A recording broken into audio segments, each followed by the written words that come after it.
Je vote pour la science avec Isabelle Burgon. Bonjour à vous, j'espère que vous vous portez bien. C'est notre dernière émission avant Noël et nous voulions parler à Je vote pour la science de tolérance et d'amour. Sans doute car l'actualité récente nous montre une hausse du populisme de droite, de l'intolérance et de la multiplication des actes racistes, ici comme ailleurs. Et cela nous invite à nous poser la question. Comment lutter contre ce phénomène, contre la discrimination et ses effets pervers ? Récemment, de nombreuses organisations ont demandé au gouvernement de faire de la journée du 29 janvier la journée nationale contre la haine et l'intolérance. Cette journée commémore l'attentat meurtrier de la mosquée de Québec d'il y a 2 ans. Le musée Armand Frappier, centre d'interprétation des biosciences, héberge depuis l'automne l'exposition « Nous et les autres, des préjugés au racisme ». Il s'agit de l'adaptation québécoise d'une exposition parisienne destinée à mieux comprendre d'où viennent nos préjugés pour pouvoir les confronter à l'aide de données scientifiques. Elle vise ainsi à faire comprendre ce qu'est le racisme et pourquoi ce phénomène se met en place dans nos sociétés. Il y a d'ailleurs une salle où il est possible de visionner des vidéos sur la montée du nazisme et le génocide rwandais. Cette exposition fait le point aussi sur les connaissances scientifiques en ce domaine, notamment en génétique humaine, des connaissances qui confirment qu'on ne peut pas parler de race pour les humains. Pourquoi alors avons-nous tendance à favoriser notre propre groupe, ceux qui nous ressemblent, et à nous méfier des autres ? Sans compter que nous sommes toujours l'autre, l'étranger de quelqu'un.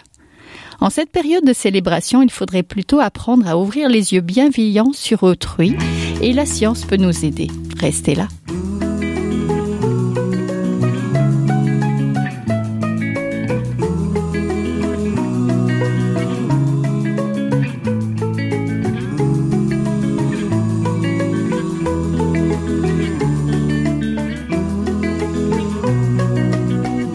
Pour parler de préjugés, de racisme, mais aussi de tolérance et de science, je reçois aujourd'hui Martine Isabelle, directrice de l'éducation au musée Armand Frappier, le centre d'interprétation des biosciences. Bonjour. Bonjour. Je reçois aussi Richard Bourris, professeur émérite au département de psychologie de l'Université du Québec à Montréal, ancien directeur de la chaire Concordia UQAM en études ethniques, je pense, et aussi du centre d'études ethniques des universités montréalaises. Bonjour. Bonjour. Donc, pour commencer, Madame Isabelle, présentez-nous peut-être les grandes lignes de l'exposition « Nous et les autres, des préjugés au racisme ». Vous êtes un centre d'interprétation des biosciences. Comment faites-vous le lien entre préjugés et le monde du vivant? Très bonne question. Oui, alors, au musée, vous avez raison, nous parlons de sciences relatives à la santé humaine. Donc, et c'est sous cet angle-là qu'on aborde le sujet du racisme cette année au musée. En fait, ce qu'on souhaite faire, c'est d'expliquer d'abord comment on peut arriver à avoir des stéréotypes, des préjugés, voire des comportements racistes. Donc, on parle de neurosciences, entre autres, dans cette exposition-là. On parle des processus cognitifs qui sont impliqués dans la formation de, comme je le disais, des stéréotypes, des préjugés. Donc, la catégorisation, la hiérarchisation. Donc, on explique qu'est-ce que sont ces phénomènes-là qui sont naturels. Tout le monde catégorise. C'est un processus spontané de notre cerveau qui a certaines utilités. Par contre, on sensibilise aussi aux dérives auxquelles peuvent conduire ces processus-là. On aborde aussi la question de la génétique. Donc, depuis longtemps, au musée Armand Frappier, on parle de génétique. Donc, donc l'ADN et notre bagage génétique. Puis, on répond à la fameuse question dans l'exposition. Dans le fond, le racisme est basé sur une prémisse qui scientifiquement n'est pas fondée. Donc, il n'y a pas de race chez l'humain. On appartient tous à la même grande espèce, Homo sapiens. Donc, on explique ça à nos visiteurs cette année au musée. Donc, vraiment, on aborde sous un angle scientifique ces enjeux-là. Puis, bien sûr, on fait aussi le lien entre ces phénomènes-là, les stéréotypes, les préjugés, le racisme et la santé. Donc, on a un super beau laboratoire là, développé avec une chercheuse d'ici qui parle de l'impact du stress social causé, par exemple, par l'intimidation. Donc, de cet impact-là sur la santé du cerveau. Donc, une belle activité qui permet de sensibiliser les gens. Oui, ce qu'on retrouve, ce qu'on nous présente tout au début de l'exposition, c'est le processus universel de catégorisation de faire des catégories. Professeur Bourris, c'est quelque chose que vous connaissez bien. Expliquez-nous. Oui, alors la catégorisation, c'est depuis la nuit des temps. les Homo sapiens, en fait, les mammifères, on utilise la catégorisation pour faire la différence entre différents types de tables, différents types de chaises. Mais on fait la même chose avec les stimuli, on pourrait dire, humains. On va faire une différence. Et les différences qu'on utilise, c'est celles qui sont facilement observables. La couleur de la peau, les cheveux, les yeux, la taille, etc. Et on utilise ça dans notre vie de tous les jours. Et on a fait plusieurs expérimentations en psychologie sociale sur les 30 dernières années sur la catégorisation. Alors, je peux dire l'expérimentation classique. On divise une classe en 2 groupes selon la taille. On va dire un groupe est avantagé, un groupe est désavantagé. Et là, immédiatement, dans moins d'1 heure, on peut avoir un groupe qui va discriminer contre l'autre, qui va se sentir supérieur à l'autre groupe et qui va moins bien traiter un groupe par rapport à l'autre. Alors, on peut déclencher la catégorisation à l'usage et créer des préjugés de discrimination dans 1 heure, pas plus. Oui, ça, on va en parler ensemble. Ce que je voulais savoir, c'est vraiment un processus universel. Dans toutes les sociétés, on a ça. Pourquoi? C'est quelque chose d'utile? Oui, la catégorisation, c'est vraiment une façon économique, psychologiquement, de découper notre environnement social et humain. Donc, c'est une façon très pratique de traiter l'information. C'est fondamental. Et on le retrouve dans toutes les sociétés, dans toutes les cultures. Oui. On catégorise. Chacun d'entre nous va catégoriser. Tout à fait.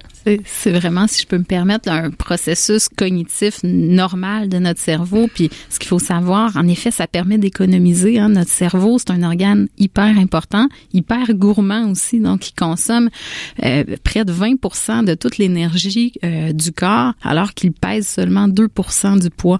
Donc, c'est un organe qui nécessite beaucoup d'énergie. Donc, il s'est doté au fil de l'évolution de trucs pour économiser de l'énergie. Puis la catégorisation, ça lui permet de facilement comprendre le monde qui l'entoure en dépensant moins d'énergie. Donc, c'est utile au niveau de la survie à la base, ce processus-là. Oui. On retrouve dans l'exposition de nombreuses données issues de recherches scientifiques. Madame Isabelle, vous avez développé le programme éducatif. Donc, tous pareils, tous différents, l'exposition, nous autres, et des préjugés au racisme. Il y a différents éléments, dont une animation vedette en laboratoire, donc, que vous aviez évoqué là. Stress social et cerveau, inspiré des travaux de Madame Ménard, donc publié, ces travaux, c'était dans Nature Neuroscience, je pense. Donc, exclure, ça peut endommager le cerveau. Expliquez-nous. Oui. En fait, plus précisément, elle, c'est le stress social causé par l'intimidation qu'elle a étudié en laboratoire. Elle a étudié ça chez les souris, mais certains indices, certaines données montrent que ce serait aussi le cas chez les humains. Donc, en fait, c'est que les gens, les souris, dans ce cas-ci, qui étaient stressés socialement pendant longtemps, donc plusieurs jours. Chez la souris, plusieurs jours, c'est long.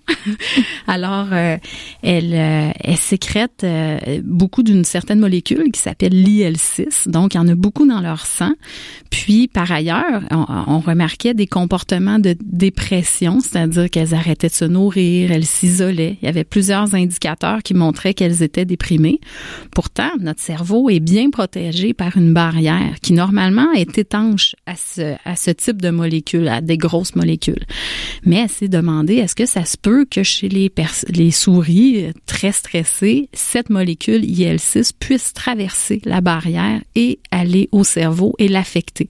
Donc, c'est l'objet de ces travaux et en effet, le résultat est clair et la barrière devient plus perméable chez les souris soumises à un stress chronique. Puis, comme je vous dis, les indications tendent vers le même résultat chez l'humain. Elle a entre autres effectué différentes recherches, mais entre autres en utilisant des spécimens de cerveau humain de la banque de cerveau Douglas, donc de gens qui étaient décédés et qui avaient un profil dépression. Alors, donc, c'est assez, ce sont de gros résultats en neurosciences. Ça ouvre la porte à une meilleure compréhension de la dépression et surtout de l'impact des relations humaines, parfois négatives sur la santé mentale. Professeur Bourris, vous êtes allé donc dans les classes pour vos travaux de recherche et vous avez donné une leçon de discrimination aux jeunes. Expliquez-nous. C'est ça. Donc, on a divisé la classe. C'était avec Pascal Turbide de Radio-Canada. On a divisé la classe entre les enfants qui étaient plus grands et plus petits. On leur a dit, vous les plus grands, vous êtes plus intelligents et plus gentils que les plus petits. Et dans une journée, on a vu très rapidement que les jeunes plus grands discriminaient contre les jeunes plus petits. Le lendemain, on a inversé les rôles. C'est ça qu'on a dit aux plus grands qu'ils étaient moins intelligents, moins gentils et qu'en fait, les petits étaient plus intelligents, plus gentils. Et là, on a pensé que peut-être que, ayant subi eux-mêmes la discrimination, que les petits ne fassent pas de discrimination, mais ils en ont fait, aussitôt qu'on leur a dit qu'ils étaient le meilleur des deux groupes. Mm-hmm. Ça, on parle de discrimination de groupe. C'est différent de la stigmatisation parce que dans cette classe-là, il y avait un petit garçon qui était mis de l'écart. C'est ça. Alors, en plus, donc on parle de préjugés quand on est discriminé à cause de notre appartenance à un groupe, soit le genre, l'orientation sexuelle, l'ethnicité, la religion. Le stigmate, c'est quand on est stigmatisé à cause d'une caractéristique personnelle, comme on a les oreilles détachées, ou enfin on a des caractéristiques, on est gros, on est petit, on est trop grand, trop petit. Et là, le sentiment d'être seul est plus grand parce que quand on devient victime du bullying ou du harcèlement, bien là, on n'a pas un groupe avec qui on peut se consoler, donc on est tout seul devant le harcèlement personnel. Et c'est ce qui est arrivé un peu avec le petit garçon Luc, qui lui était un peu plus gros que les autres enfants et il a été souvent harcelé à cause de sa taille. Ce qui est intéressant, c'est qu'il y a eu des retrouvailles, c'est ça, il y a à peu près 3 ans. Oui. Comment ça s'est passé? Alors, la première émission, la leçon de discrimination a lieu en 2006. Et alors, on a eu l'idée d'aller chercher les jeunes en 2016, la leçon de discrimination 10 ans plus tard. Et là, on a vu que les jeunes, en général, avaient eu avec l'enseignante qui était excellente, ça s'est bien déroulé immédiatement après l'expérimentation. Et 10 ans plus tard, les jeunes disaient, ah oui, c'était un événement intéressant, mais ça nous a pas trop donné de soucis. Mais Luc, lui, ça a été quand même important pour lui puisqu'il était victime de harcèlement en 2006 et en 2016, il en faisait encore état.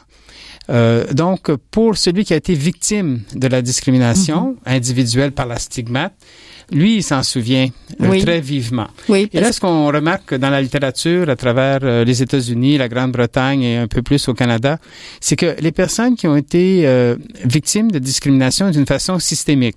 Alors, aux États-Unis, c'est les African Americans. Dans un autre pays, ça peut être, comme le Canada, peut-être les musulmans, enfin, des groupes qui sont stigmatisés. Les personnes qui ont été longuement stigmatisées, ça augmente leur niveau de stress. Parce que le stigmate ou la discrimination, ça arrive tous les jours, petit à petit, tous les jours. Et là, ça gruge la personne. Et là, on s'aperçoit que les personnes qui sont membres de ces groupes vulnérables, dévalorisés, finissent par avoir un taux de stress plus important qui mène à des AVC, plus susceptibles d'avoir des attaques cardiaques, d'avoir le diabète et d'être obèses. Alors là, on a maintenant pas mal de littérature depuis 10 ans qui montre que les personnes victimes de discrimination subissent des problèmes de santé. Santé mentale. Hein? Mentale et physique. Oui, physique vraiment aussi. Physique. C'est remarquable. Alors là, on a beaucoup de recherches en ce moment là-dessus parce que là, on s'aperçoit qu'il y a des conséquences pour le système de santé pour ceux qui sont victimes de discrimination.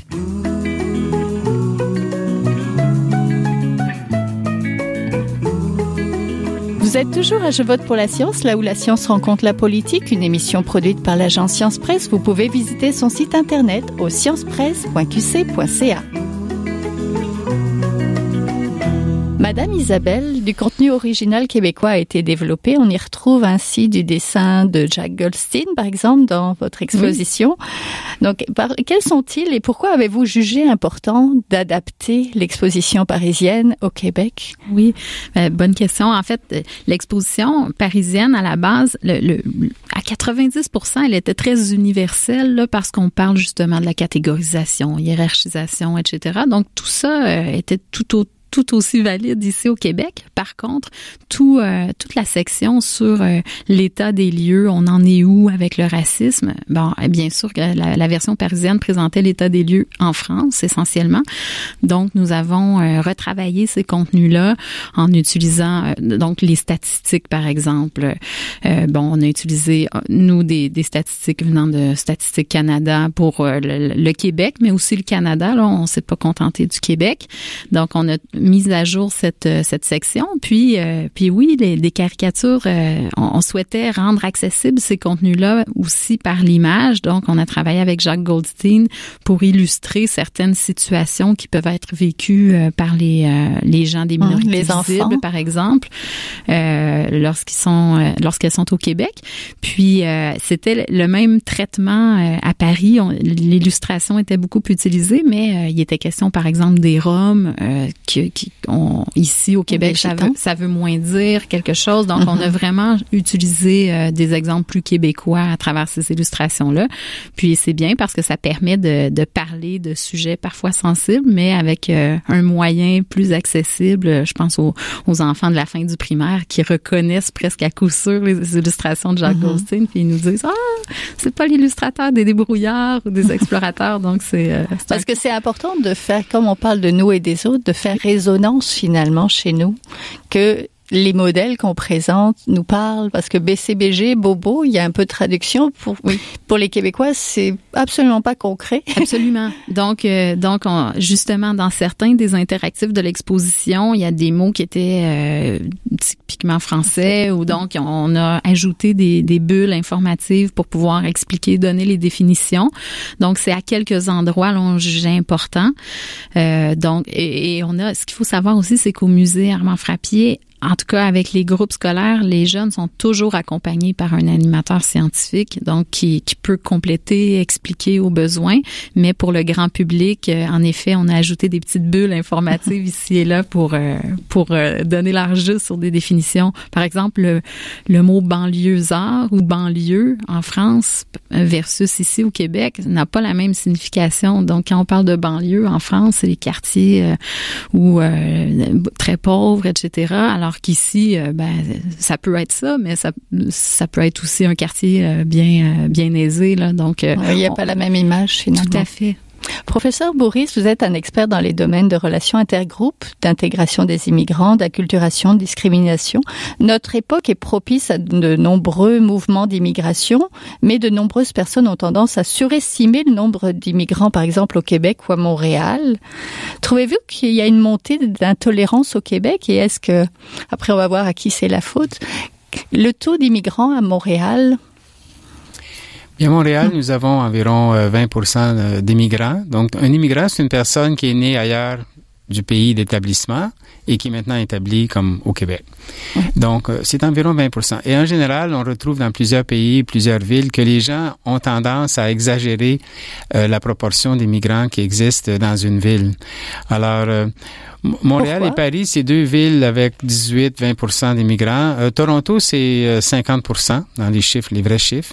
Et il y a d'autres villes où c'est majorité.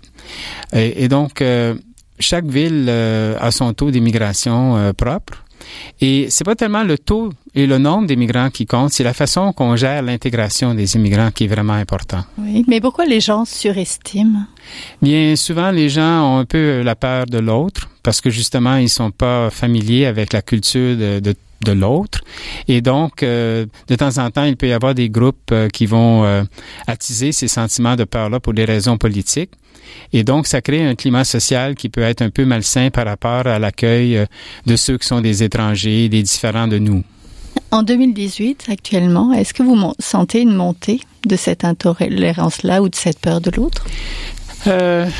Bien, le climat social, on est un peu influencé par les États-Unis avec Trump, qui est une personne qui a stigmatisé les immigrants de toutes les façons possibles et impossibles, d'une façon très négative. Et ça donne libre cours à certaines personnes qui étaient un peu dormantes, qui étaient déjà dans des groupes d'extrême droite, etc., qui, ça leur donne un peu la légitimité de se manifester. Alors, il y a ça.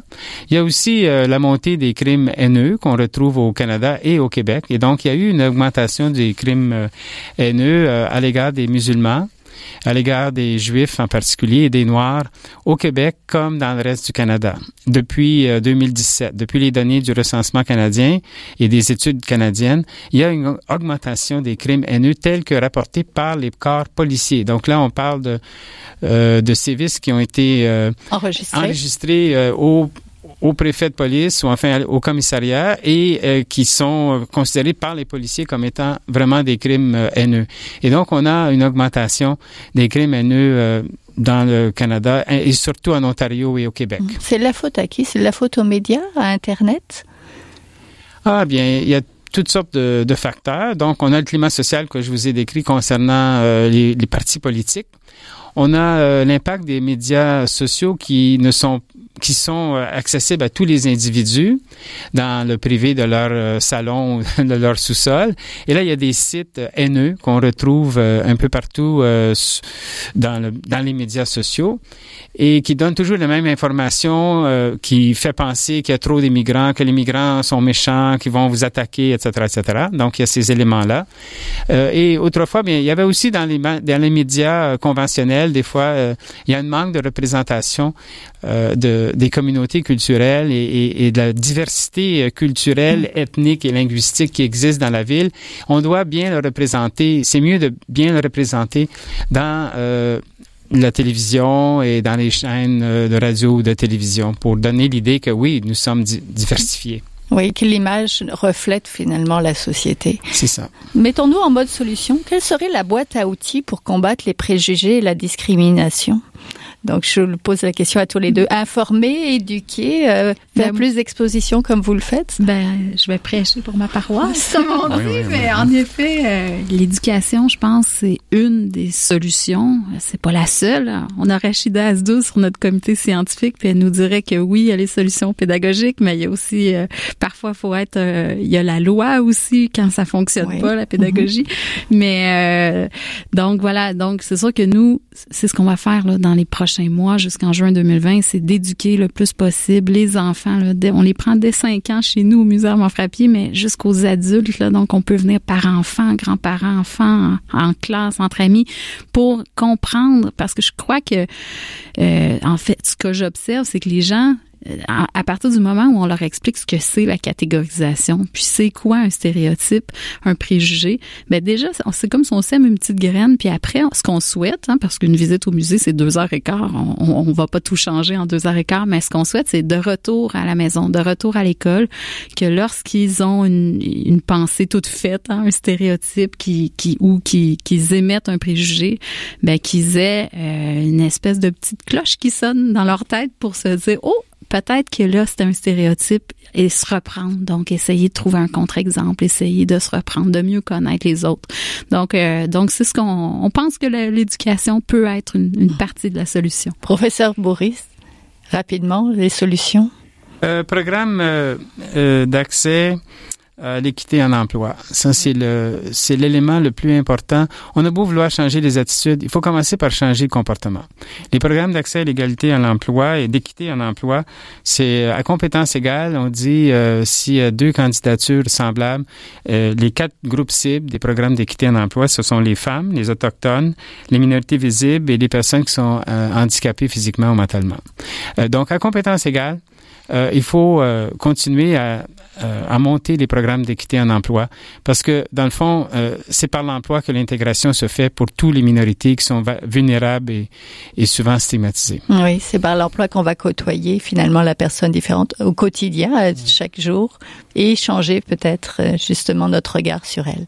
Tout à fait. Merci beaucoup. On était donc en compagnie de Martine Isabelle, directrice de l'éducation au musée Armand Frappier, le Centre d'interprétation des biosciences, et de Richard Bourris, professeur émérite au département de psychologie de l'UQAM, l'Université du Québec à Montréal. Merci. Merci. Merci beaucoup.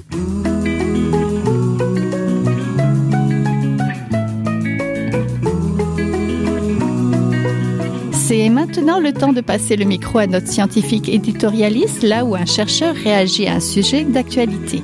Bonne écoute. Bonjour, mon nom est Yann Giroux, je suis infirmier clinicien à l'hôpital Maisonneuve-Rosemont et je suis étudiant à la maîtrise à la Faculté des sciences infirmières de l'Université de Montréal. Aujourd'hui, on va parler de comment on fait pour soigner un rhume et certains remèdes de grand-mère qui peuvent avoir leur place. On va comparer l'efficacité qu'on ressent versus qu'est-ce que la science dit à propos de ces trucs-là. Donc, le premier classique, c'est le bouillon de poulet, qui est un classique qui est incontournable et qui est historiquement efficace. Qu'est-ce que la science en pense? Il y a une étude de 2008 qui a été réalisée par des otorhinolaryngologistes aux États-Unis qui explique qu'un bouillon de poulet qui est chaud, ça réduit les symptômes de la grippe et du rhume. Pas n'importe quel symptôme et pas n'importe comment. Donc, premièrement, après avoir bu ou mangé un bouillon de poulet chaud, ça diminue la douleur à la gorge. Il y a un effet apaisant au niveau de la gorge et ça fait du bien. Aussi, l'étude montre très clairement qu'il y a une diminution des sécrétions, d'écoulement nasal, de la toux et des éternuements. Il n'y a pas de changement, par contre, au niveau du flux d'air qui entre dans les voies respiratoires de façon objective. Même si les participants à l'étude ont dit qu'ils sentaient que l'air passait mieux de façon objective avec des mesures très précises, les chercheurs ont déterminé que non, il n'y a aucun effet sur le passage de l'air dans les voies respiratoires.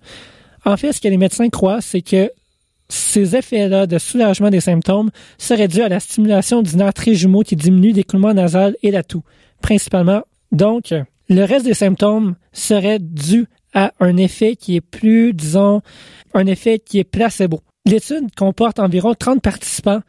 C'est pas beaucoup quand on parle de science puis de rigueur. Par contre, ça reste quand même intéressant. C'est des observations qui ont été faites, qui ont une certaine valeur, qui pourraient être reproduites à plus grande échelle. Mais pour l'instant, c'est l'étude qu'on a qui tente d'expliquer du mieux possible comment ça, un bouillon de poulet, ça peut nous aider. De façon plus contemporaine, depuis plusieurs années, on entend « rince ton nez avec de l'eau salée ». Mais là, on se questionne, est-ce qu'on le fait avec une petite bouteille qu'on pousse nous-mêmes ou un petit spray, là, un petit vaporisateur qui rentre jusqu'au sinus, là, c'est vraiment pas agréable. Mais il y a une étude qui s'est penchée là-dessus en 2014. Ce que les chercheurs ont fait, ils ont fait une revue de littérature pour tenter d'identifier toutes les études qui ont été faites pour dire est-ce que un est plus efficace que l'autre. Finalement, les chercheurs ont juste trouvé une étude de 2014 qui a été faite aux États-Unis et qui a des résultats qui sont un peu de qualité modérée. Parce que certains biais qui peuvent être introduits dans cette étude-là, ça démontre que l'irrigation, donc la petite bouteille qu'on pousse manuellement avec un volume entre 60 et 100 millilitres d'eau salée, ça serait un petit peu plus efficace que le petit spray qu'on pèse et que ça donne un petit jet d'eau dans la narine. Ça soulage les symptômes de l'écoulement nasal, ça contribue aussi à la diminution d'œdème des tissus, donc l'enflure, ça diminue. Donc ça peut aider et c'est aussi une autre façon de mieux soulager les symptômes de la grippe ou du rhume. Donc c'est pas ça qui va aider à guérir la grippe en soi ou le rhume, mais ça va nous permettre de passer un 3-4 jours de façon plus agréable que si on ne l'avait pas. Donc la prochaine fois que vous avez une grippe, voici quelques petits conseils d'usage et on se revoit pour une prochaine capsule très prochainement. C'est tout pour cette semaine. Je vote pour la science est une production de l'agence Science Presse avec Radio VM, à la régie Daniel Fortin, à la réalisation de l'émission La Recherche et le micro, Isabelle Burguin. Si vous voulez réécouter cette émission, restez à l'écoute de Radio VM. Nous avons des rediffusions durant toute la semaine. Vous pouvez aussi l'écouter en podcast sur le site de l'agence Science Presse. Et si vous l'avez aimé, partagez-la. Jin Jiahua est un chercheur typique de ceux pour qui les progrès de la bioinformatique ont préséance.